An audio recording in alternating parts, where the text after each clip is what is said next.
I will begin with a word of prayer. Ahem. Hem. Hem. Ahem. I will begin with a word of prayer.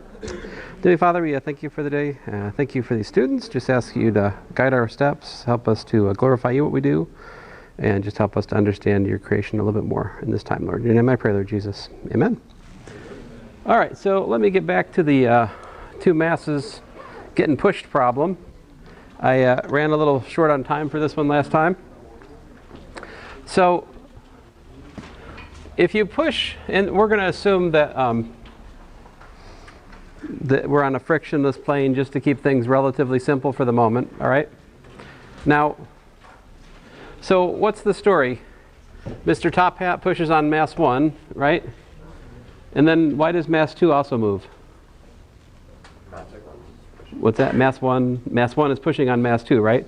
So that kind of thing we call a contact force. So if I draw mass 1 just separately down here, right? There's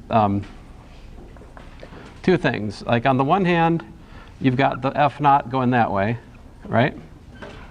But on the other hand, we have a contact force that's pushing back this way. And so let's say this is the contact force of 2 on 1. This is the force M2 pushes on M1 at the interface, all right? A contact force. And, well, we also can look at M2, right? And what's the story for M2? Well, M2, right? Well, M2 is also pushed on, right? And which, you know, M2 pushes back on M1, right? I mean, excuse me, M1 rather pushes on M2. And so you have over here the contact force of 1 on 2. So this is the force which mass 1 pushes on mass 2. All right? What does Newton's third law say? Every action equal and opposite reaction, right? So these two contact forces are an example of a third law pair, all right? So Newton's third law simply says this. In this context, the Newton's third law tells us that C12 is equal to C21. In terms of magnitude, they're equal and opposite, right? You see the direction, one goes left, one goes right, right? Incorrect? So, all right. So we can, I usually just, at this point, drop the comma and just say, well, I'm going to call this the 1-2 contact force, all right? It's the contact force between 1 and 2. And then I just, you know, add the appropriate pluses and minuses as to respect the direction of the situation, right? So, great. I've got mass 1 times the acceleration is what? Well, it's F0 minus C12, right? And how about mass 2 times the acceleration? And why am I justified here in using the same acceleration for both? They're what? They're stuck together, right? So they're stuck together. They share the same motion. They've got the same acceleration. There's a different force on them, though. Let's see here. So what is the net forces on M2? Well, F0 does not push on M2 directly, does it? Right? So Mr. Top Hat's pushing force, not even touching M2. All that touches M2 is the contact force of 1, right? So we've just got C12. So here we go. These are the equations, Newton's second law, in just the horizontal sense, right? In the vertical sense, we could also write what? The weight's equal to the normal force on 1. The weight's equal to the normal force on 2 in this context, because there's no other thing messing with the normal force, right? The normal force would be equal to the weight. But that's not interesting here because I'm assuming that this is frictionless. All right? Frictionless plane, just to keep our lives simple for the moment. So how do I find the acceleration? What do I do here? Any ideas? The algebra here is not quite as bad as the other day, is it? Not, right? You just add these equations, it's what happens. We've got m1 a plus m2a equals to f0, right? So what that means then is that the acceleration is the force Mr. Top Hat's pushing on the system divided by the total mass of the system, in this case m1 plus m2. So this is an example of a concept that we'll use in considerable, many applications to this concept. The concept is that sometimes it's convenient, excuse me, to think of two masses as one mass combined if their motion is shared, right? So I have F0 on the combined mass of m1 plus m2, right? So what's the acceleration? Of course, it's F0 divided by m1 plus m2, right? However, so a lot of you would get that right, even if you had no idea what the contact force was, right? So you could find the acceleration here without knowing about that contact force, right? But what is the contact force? Well, now we know the acceleration, so we can figure out the contact force, right? So what's C12? It is m2a, right? Which is F0 m2 divided by m1 plus m2.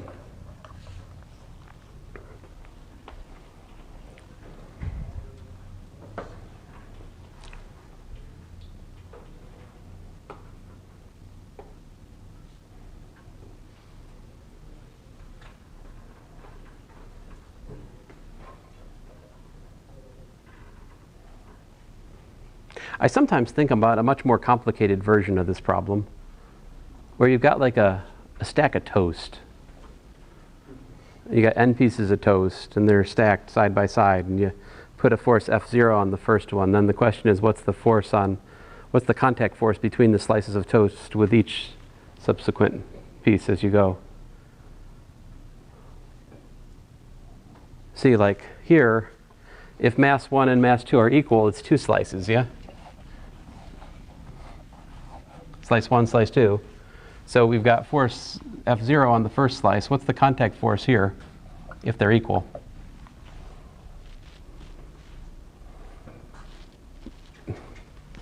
It's m1 F0 divided by m1 plus m1, right? Also known as F0 over 2. So it's half. The force is halved. You can kind of think about the force being shared in some sense between the slices, right? That's not quite accurate though, because the whole force of F0 is on the first slice, right? It's just that there's also the contact force of the second slice pushing back on the first slice as well. I don't know. But hey, we'll just leave it at two masses for now. I think you have homework with 3. If you can solve this problem, you can solve it with three masses though, right? What's the deal? With 3 masses, you have to think about Newton's law for m1, m2, and m3, right? In what? And then you have to think about contact force between 1 and 2 and the contact force between 2 and 3. They don't have to be equal, right? And so you can go from there. Any questions? Yeah. So why is the long example E2 and the top one from 1? This was just a side discussion, which I probably should just have not had. So here I'm saying, suppose you have m1 equals to m2, then what happens?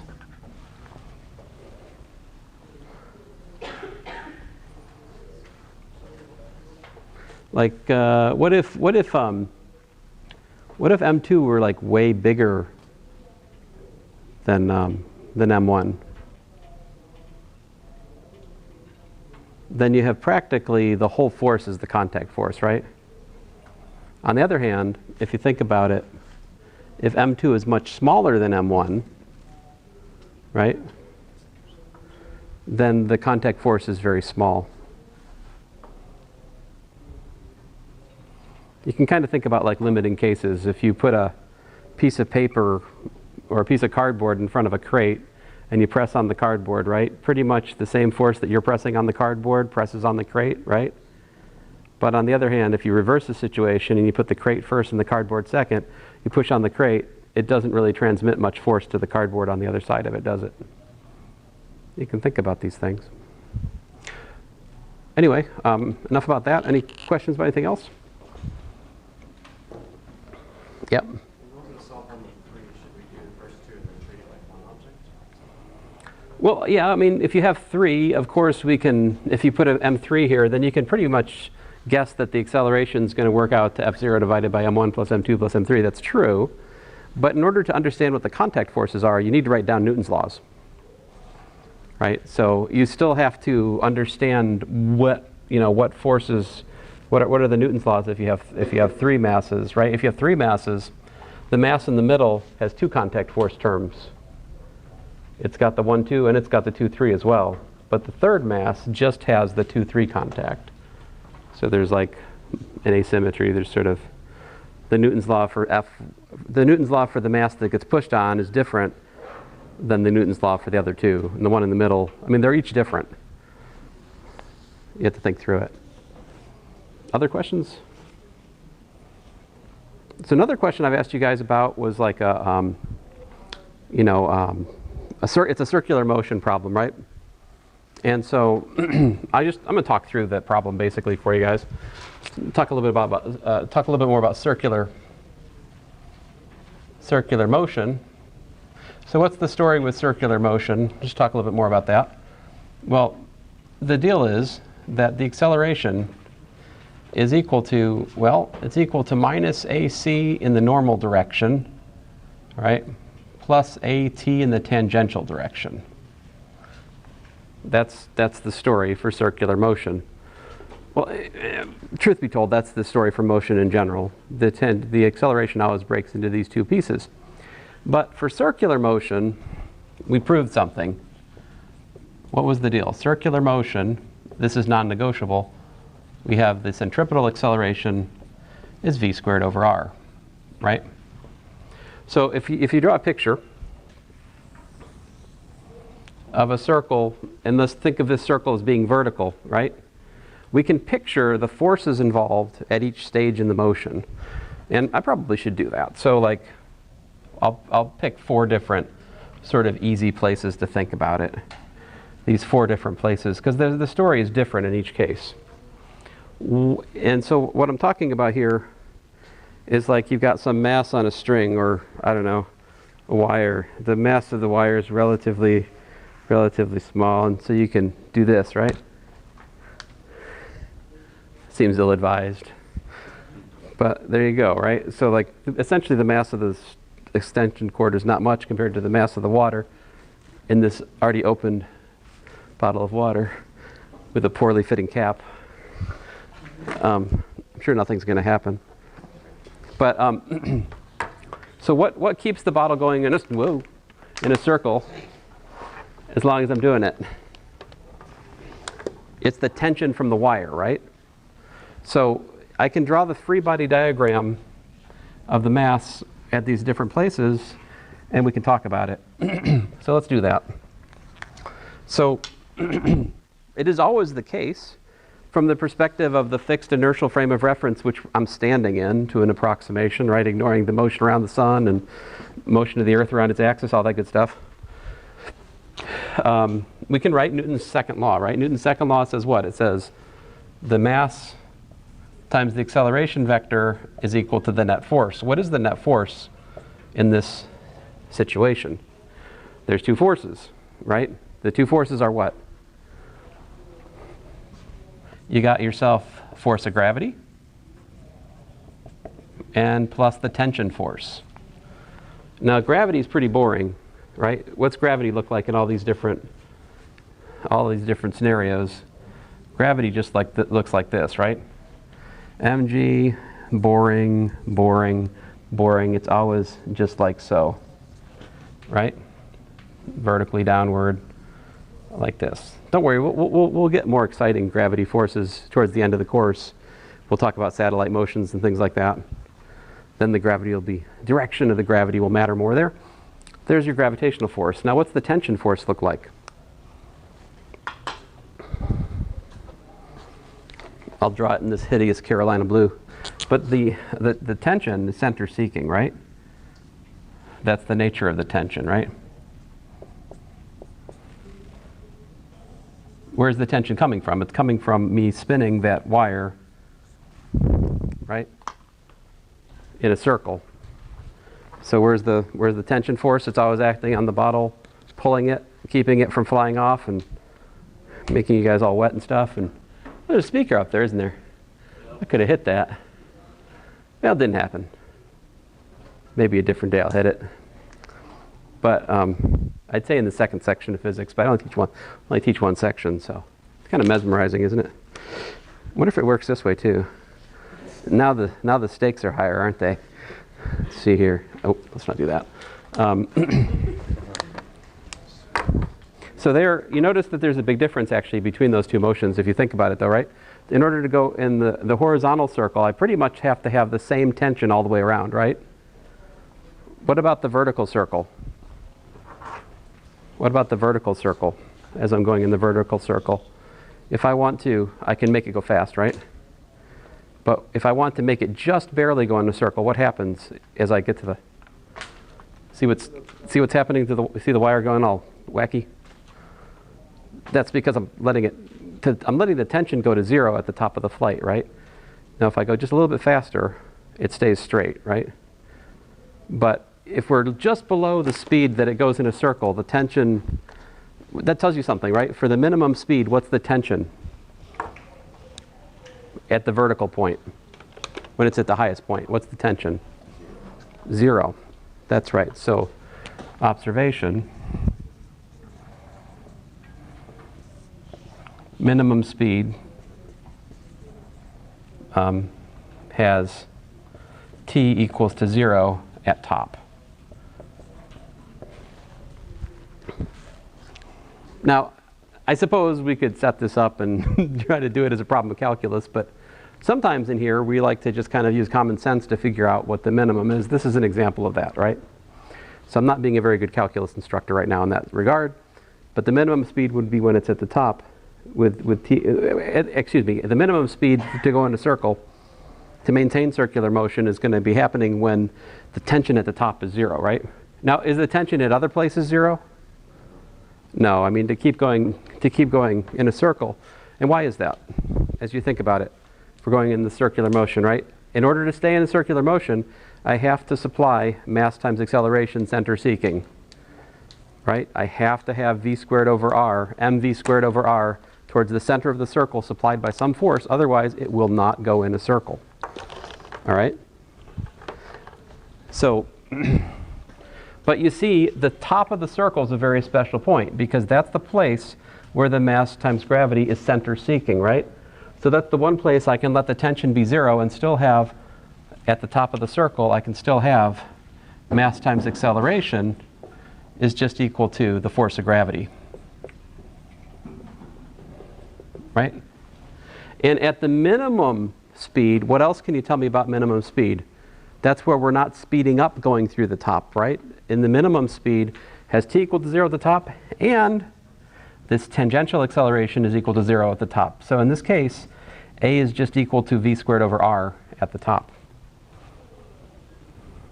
Now I'm not saying that a would be v squared over r for the whole circle. The whole circle is a complicated story because it depends on how you're going around the circle and how you're speeding up and slowing down and stuff and the other parts of the vertical motion, right? But in this special case, at the top, I can say that a is v squared over r because there's no tangential piece, right? Remember, generally speaking, in circular motion, your magnitude of the acceleration is the square root of v squared over r quantity squared plus the tangential acceleration squared, right? And here, a sub t is, by the way, dv dt, where v is the speed. So anyway, long story short, we just have that ma is equal to, well, what is it? It's mv squared over r, right? Because the acceleration is purely center seeking at the top, therefore I can write that. And of course I can also say that's equal to mg. And so if I write any more, I've solved your homework problem, all right? So let me stop. But this is how to think about the vertical circle problem. All right. Any questions? All right, I feel guilty. I've argued for maximum, like I argued for minimum speed on the basis of intuition. I feel like I should do calculus now to atone for my sin. And so let's do that.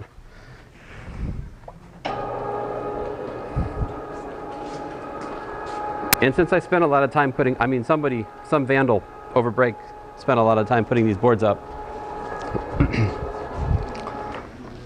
let's work on a problem over here.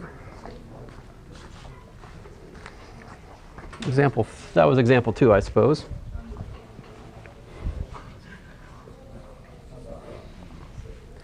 Example 3. Let's suppose we've got a cat.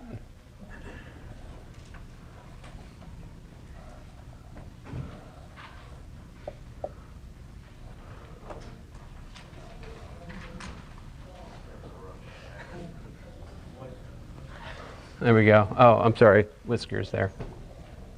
Now you can tell. It's a cat. And of course the cat is falling from the sky.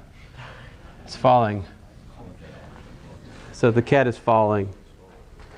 But since it's a cat, it's spreading its paws out, trying to, stop itself from its inevitable demise. And it just so happens that the force due to friction, air friction on the cat, is equal to minus beta, I don't know, let's give it a beta v squared. The last problem in your mission 3 concerns a force of friction. Well, anyway, you have a net force, I think, of beta v or something like that. And so I'm going to work something a little bit more complicated than your homework here. And, well, actually I haven't. I may be getting myself into some deep water here in terms of math. I don't know. And I don't mean math that I can't do. I mean math that you're not supposed to know yet. So, sorry about that. We'll see what happens. So if we talk about the free body diagram on the cat, what's going on? What are the two forces at play here? And you're like, finally, we're not neglecting air friction for once, right? So the free body diagram on the cat, you got yourself mg down, right? And I'm assuming that the force of friction, of the air on the cat is pointed opposite the direction of the motion, right? I think that would be logical. So this is the direction of, the force of friction. And so maybe this minus doesn't really belong here, depending on how you want to look at it. Maybe I just put a beta v squared. I guess that's the magnitude of the force of friction anyway. Your beta is a positive constant, all right, which is needed for dimensional considerations. What's Newton's law then? You got yourself m dv dt, yeah, is equal to, well, what we got here? So now we have a choice to make. Do you want to work with down being positive or down being negative? Let's do positive. I feel bad about that though.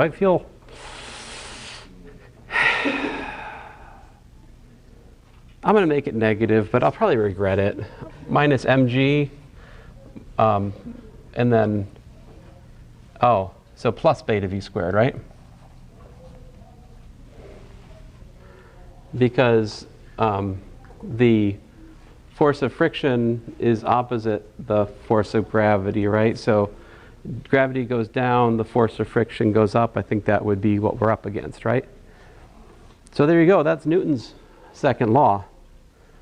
That's what we face. If we want to solve for the velocity as a function of time, we got to integrate that thing. But I want to show you a trick. Let's see if we can find the velocity as a function of position. So I want to illustrate that trick. So what we'll do is just a little sneaky calculus move here.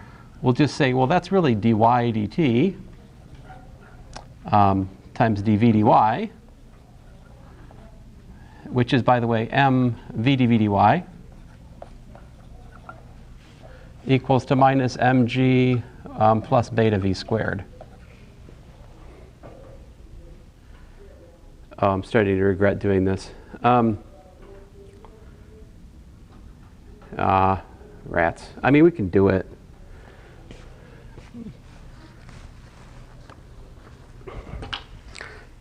It kind of feels, well, here we go. So what I'm up against here, guys, is m v dv divided by beta v squared minus mg, and that is all equal to, well, dy.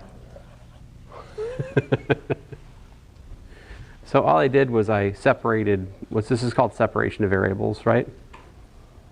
And then I need to integrate both sides. Oh, you know what? Actually, I think this will go. So v0 to vf, whatever that is, y0 to yf, whatever those are, correspond matching velocities. And can you do that integral?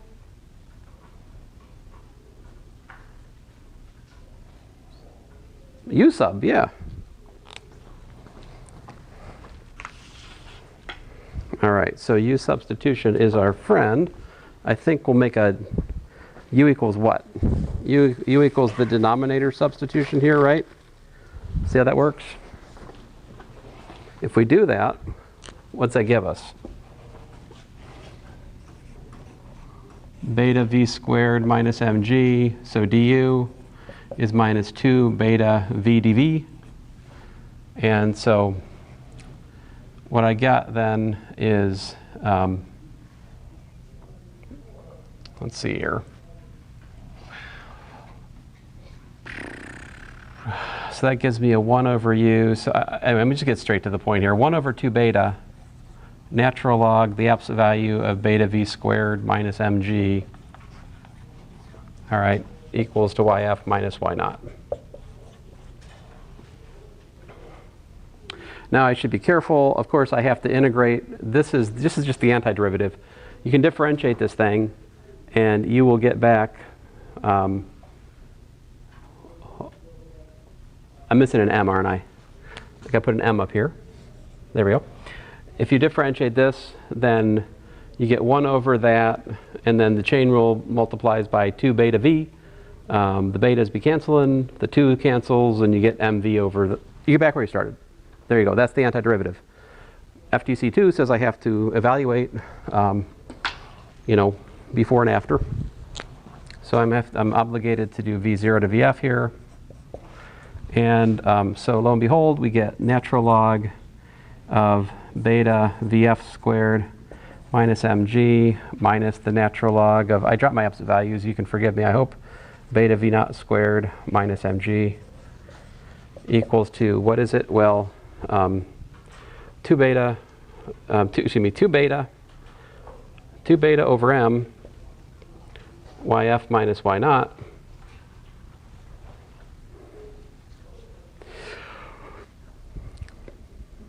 so fine.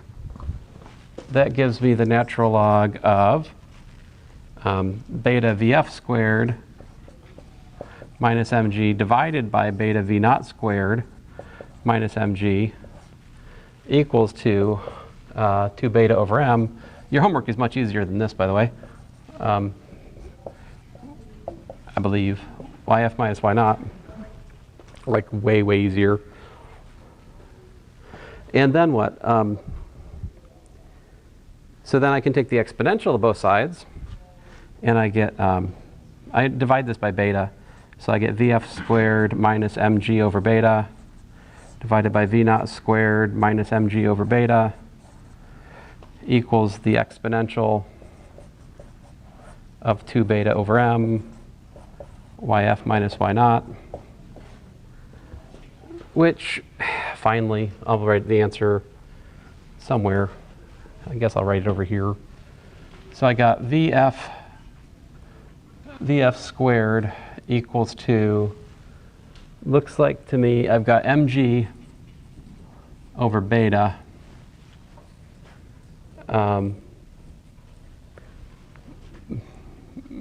plus v naught squared minus mg over beta times the exponential of 2 beta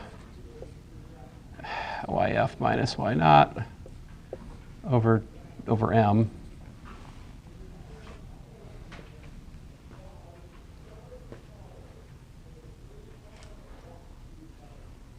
Oh, phooey. See, now I want to find velocity as a function of time, so I regret my life. I do not regret. But I'd like to find the velocity as a function of time here. How would you do that? How would you find the velocity as a function of time in contrast? So there's the velocity. You take the square root of this, you've got the velocity as a function of position, right? It's not pretty, but there it is. What if I wanted to find it as a function of time?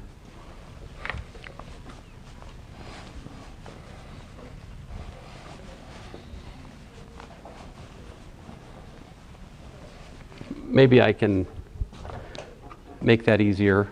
So in other words, how do you solve m dv dt equals to minus mg plus beta v squared, right? So to solve this, separate variables. You've got dv over beta v squared minus mg is equal to what you got there, dt over m. Well, I guess I'll leave my m here, equal to dt.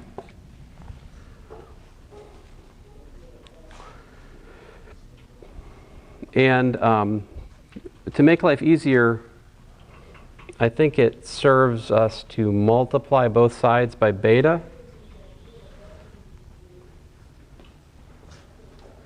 So if I multiply both sides by beta, I get m dv over v squared minus mg over beta equals to beta dt. Is there a question? No? Okay. So, and then I integrate both sides. Yeah? What's the integral of this?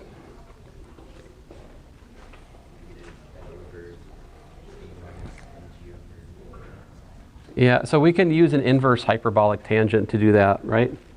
If I pull a minus out here, I put a minus here, a plus here,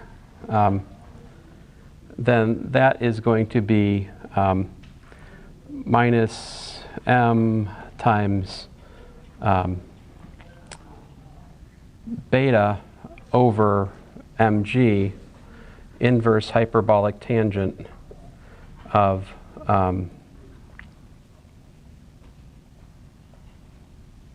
oh, rats. I'm sorry, I can't do it in my head. I tried. So we can convert this. See, the thing is, I know, I don't know if you guys know or not, but du over 1 minus u squared is what? That's inverse hyperbolic tangent of u plus a constant. So if I can convert what I have here to that, let's see here. We've got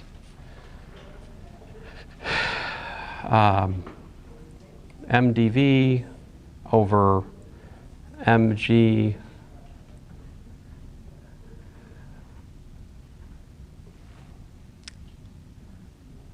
minus beta v squared. I wanted to factor, sorry guys.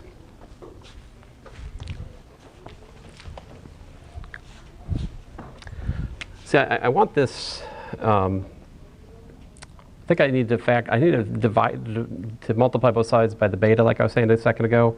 So that gives me mdv over v squared minus mg over beta. All right, step move number one.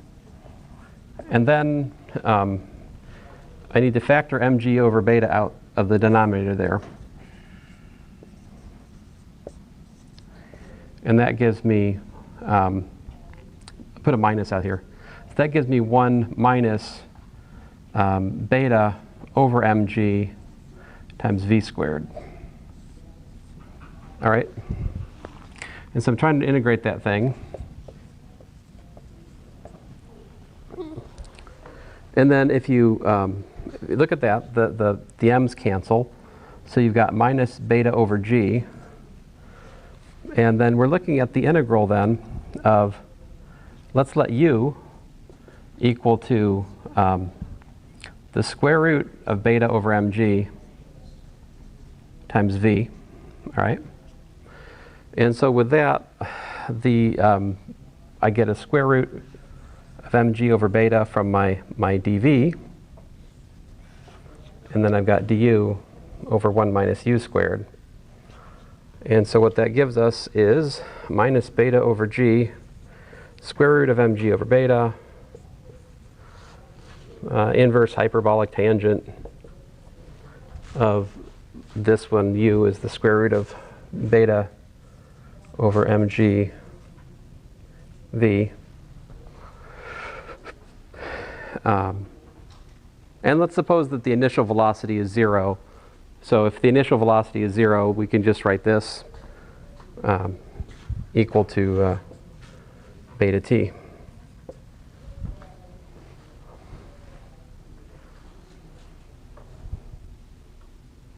So that gives me, taking the hyperbolic tangent of both sides, oh goodness gracious, I regret my choice of friction force here. All right, I need to solve for v. How do you solve for v here? Can this simplify?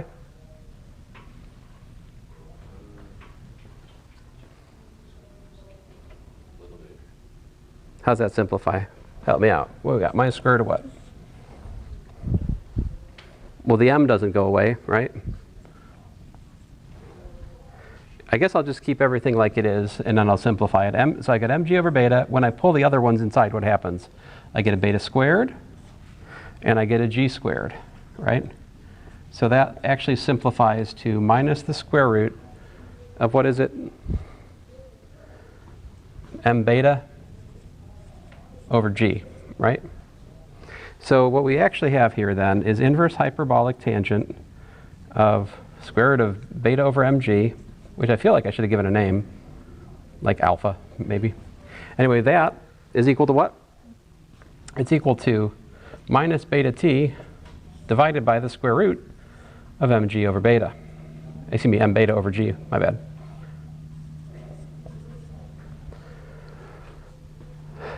Which, if we take the hyperbolic tangent of both sides, we get what? V equals the square root of mg over beta times the hyperbolic tangent of minus beta t over the square root of m beta over g. Supposing I haven't made a stupid mistake somewhere here, which is, you know, probably assuming a bit much, but then my question to you is, what happens as t goes to infinity? What's the limit as t goes to infinity of this?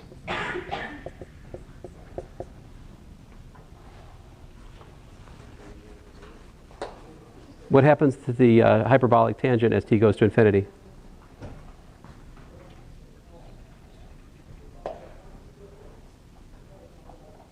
Nobody?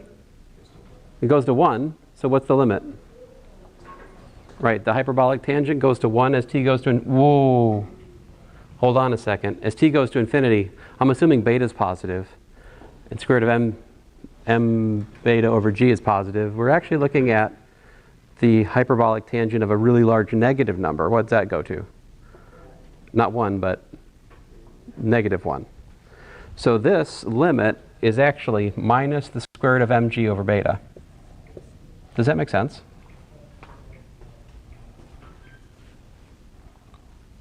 What is this called? The limit as time goes to infinity. This is called the terminal velocity. There's an easier way of deriving this without all the calculus. What is it?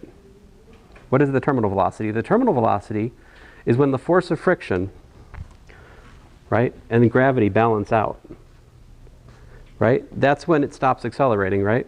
When the acceleration is 0, it reaches this constant terminal velocity downward. And so you can get that right here, right? By solving 0 is equal to minus mg plus beta v squared. We'll solve for v. What do you get? Square root of mg over beta, which is exactly what we just derived using possibly non-trivial calculus, right? Calculus you may or may not be able to do at the moment. Calculus you should be able to do by the time you're done with calculus 2 here. I know the alphabet soup here makes it harder, right? Like all the letters muddies the water, but these are integrals that you should be able to do by the end of the course, right? But now, okay, so that's the velocity as a function of time. Now the thing that's weird is like, I don't know if you can really see that in the formula we found over here, you know? Do you see the terminal velocity in the velocity as a function of position formula? I don't know. Sometimes you can see it, sometimes you can't. There are other problems where, you know, it only goes so far because friction slows it down. So like the position never goes to infinity. So like you can't really look at infinite position limit to understand terminal velocity because sometimes the friction force will just slow it down so much that it only goes a finite distance despite the fact that you can have as much time as you want, you know?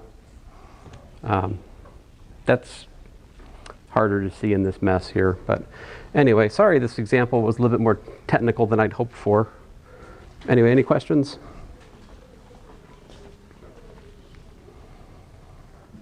So the last problem in your homework is way easier than this, right? Because there, I gave you, first of all, it's not vertical. So you're not balancing friction against gravity. There's just friction, all right? So in the homework problem, basically you're just up against something like, you know, MA is equal to the force of friction, and that's all she wrote. So if that's the situation, this problem becomes way, way easier. Let me work one of those right quick. I can do one of those in 3 minutes. I won't do your problem. Here, what if we had MA equals to beta, I don't know, v cubed. Suppose that was your friction force. Now I need to put the minus in, to be honest, right? Because I want it to go opposite the direction. I'm counting as positive direction. So what you're up against then is m dv dt equals to minus beta v cubed, right? And so if you do the trick, and we say that, you know, we're talking about x this time,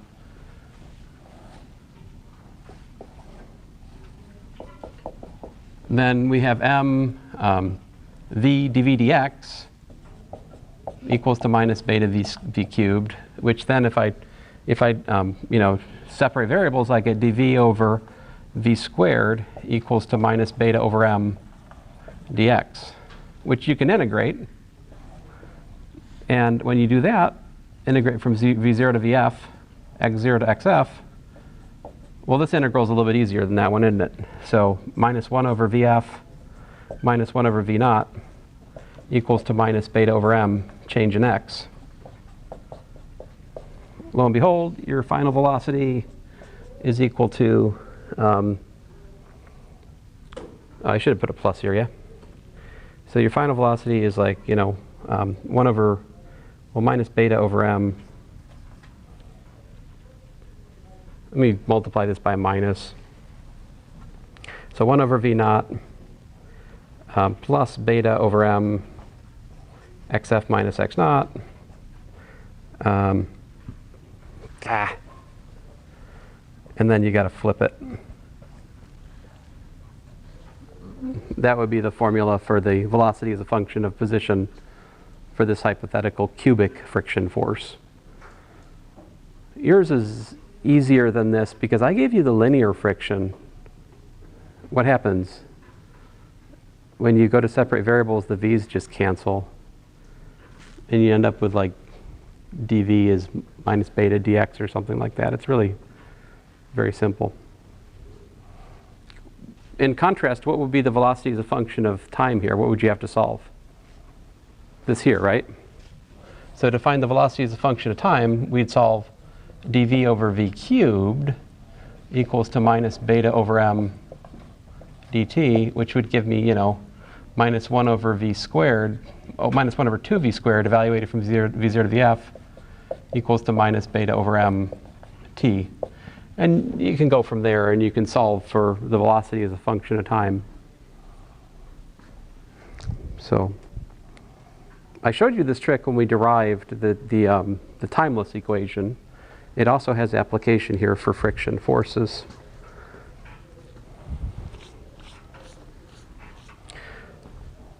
All right, so listen, there's no earthly way that the grader is going to get like the homework back to you before Friday in here. So it just makes more sense to make the homework in here do Friday as opposed to Wednesday, if that's okay.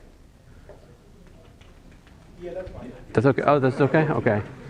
Okay. Just to check. But yeah. So I'm going to extend mission 3 to this Friday. All right. What happens Monday though? There's a test, right? So I will collect mission 3 at the start of Friday, and then we can talk about the solution to it and so forth. Okay. And whatever questions you guys got Wednesday, we have time for questions right now for sure, right? So yeah.